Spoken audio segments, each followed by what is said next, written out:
Bonjour à tous et bienvenue au camping du potager heureux. J'ai failli l'appeler le camping du potager pluvieux parce que nous sommes toujours en Belgique. Nous avons eu déjà une dizaine de jours de pluie, beaucoup de vent. J'espère que vous n'avez pas eu trop de dégâts dans vos potagers et dans vos jardins. En tout cas, ici ça va. Tout le monde est sauf et ça c'est parfait. Alors aujourd'hui la petite vidéo pour parler de ce que nous allons pouvoir faire début août jusqu'à la mi-août et puis on se retrouvera bien sûr pour savoir ce qu'on pourra faire à partir de la mi-août. Comme ça alors nous aurons des légumes en octobre, en novembre, on commence. Alors pour commencer, eh bien, je vais déjà vous montrer donc la magnifique jardinière que j'ai sortie de la serre parce que je les ai laissées donc à l'abri de la pluie. On a ici eh bien, nos jolies salades qu'on va pouvoir couper. Donc pour ceux qui n'ont pas de jardin, sachez que vous pouvez en tout cas semer des jolies salades comme celle-ci et que vous allez pouvoir couper au fur et à mesure. Je sens déjà la pluie qui tombe. Ensuite, vous voyez que l'avantage d'avoir utilisé la jardinière, c'est que l'épaisseur de la terre, même si on n'a pas pu s'en occuper pendant quelques jours parce que justement il pleuvait, eh bien les plants ne vont pas se sentir malheureux. Vous savez, quand vous faites ça dans les tout petits pots, j'ai tout testé, hein, eh bien ça montait c'était vraiment en fil, hein, comme on dit toujours, ça filait et on disait souvent que c'est parce que ça manquait de lumière, mais vous savez bien qu'il y a quand même assez de lumière dans la serre. C'est surtout qu'en bas, la pauvre plante, elle ne peut pas aller plus bas et donc elle a besoin d'un petit peu plus de terre. Et là, je suis tranquille parce que je sais que même si je m'en occupe pas tout de suite, elle va pouvoir s'en sortir. Vous voyez que par exemple, ici, le fenouil bronze va très bien, je vais pouvoir le repiquer et tous les autres aussi. Alors pour les récoltes qu'on a pu faire maintenant ici au mois d'août, je viens près de vous, on a déjà quelques tomates. J'avoue que c'est pas grand chose par rapport à tout ce qui se trouve dans le potager, mais je suis certaine que dans 2 semaines, on va pouvoir découvrir de magnifiques jolies tomates. Mais donc pour ceux qui ont déjà semé et planté les tomates, moi je les reprends le plus rapidement possible pour qu'elles ne s'abîment pas avec la pluie. Je vais m'en faire une petite salade. Comme je vous dis, j'essaye de ne pas tout récolter en même temps. Comme ça, j'ai le plaisir évidemment de déguster directement ce que nous avons récolté le jour même ou le jour d'avant. Et comme ça, c'est beaucoup plus gai. Alors, on a les jolies petites tomates. Donc, celles-ci, elles vont vraiment faire partie d'une salade. Alors, ici, j'ai récolté une jolie chicorée frisée de Namur. Évidemment, elle a famené un petit peu. Mais quand je vais la mettre dans l'eau tout à l'heure pour lui faire son petit brin de toilette, eh bien, je vais pouvoir lui redonner un petit coup de fraîcheur. Donc, la chicorée de Namur frisée, vous pouvez en tout cas la mettre encore dans votre potager.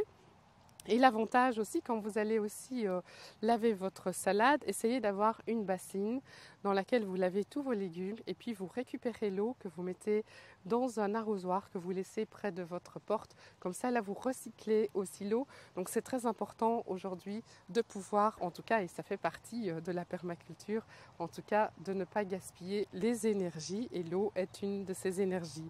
Alors, j'ai eu la chance d'aller trouver des jolies petites prunes, hein, donc ce sont les petites mirabelles. J'avais hâte de la goûter, donc je patienterai quand même pour la goûter. Je vous dis, hein, c'est un jeune arbre que j'ai acheté cette année. On a 5 mirabelles cette année, je suis très satisfaite parce que généralement quand on plante les petits arbustes fruitiers, il faut du temps, donc je vous conseille vraiment de continuer à planter des arbres fruitiers dans votre potager ou votre jardin, comme ça vous aurez une nourriture à portée de main.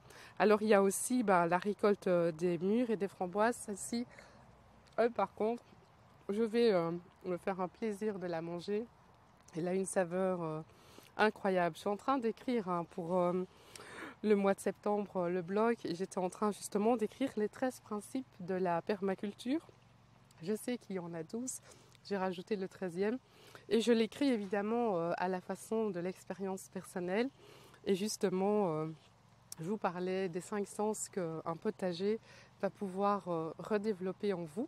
Et si je fais la permaculture, justement, c'est pour pouvoir me soigner et retrouver des énergies et aussi me reconnecter à la nature pour, en tout cas, trouver la guérison nécessaire et ne plus sentir parfois les douleurs. Mais justement, ces 5 sens que vous allez pouvoir développer dans le potager, c'est vraiment quelque chose d'extraordinaire. Il y aura le goût, il y aura l'odeur avec, par exemple, juste de frotter les feuilles de tomates ou par exemple le basilic et la sarriette que j'ai récoltée. Et aussi le toucher parce que vous allez pouvoir vous mettre à pieds nus par exemple et toucher aussi la terre avec vos mains. Ça, ce sont tous les petits conseils en fait que je vous offre pour pouvoir justement trouver parfois des alternatives à vos soins ou à vos, en tout cas, redécouvertes de la nature et de votre enfant intérieur. Alors ici, vous voyez que j'ai récolté aussi les jolies petites tomates poires oranges. Elles seront certainement délicieuses. J'ai hâte tout à l'heure en tout cas de faire ma petite salade. Et voilà. Alors les courgettes jaunes, vous voyez que je les cueille très jeunes, comme ça elles sont encore meilleures. Et si jamais, comme je disais, si vous voulez récupérer les graines, à un moment donné, eh bien, il faudra simplement laisser une de vos courgettes jaunes le plus longtemps possible sur son plant, la laisser grossir jusqu'à ce qu'elle puisse vous offrir des graines et à la limite ne pas les prendre tout de suite, mais la laisser tout l'hiver et puis seulement couper et récupérer les graines. Ça, c'est une chouette technique.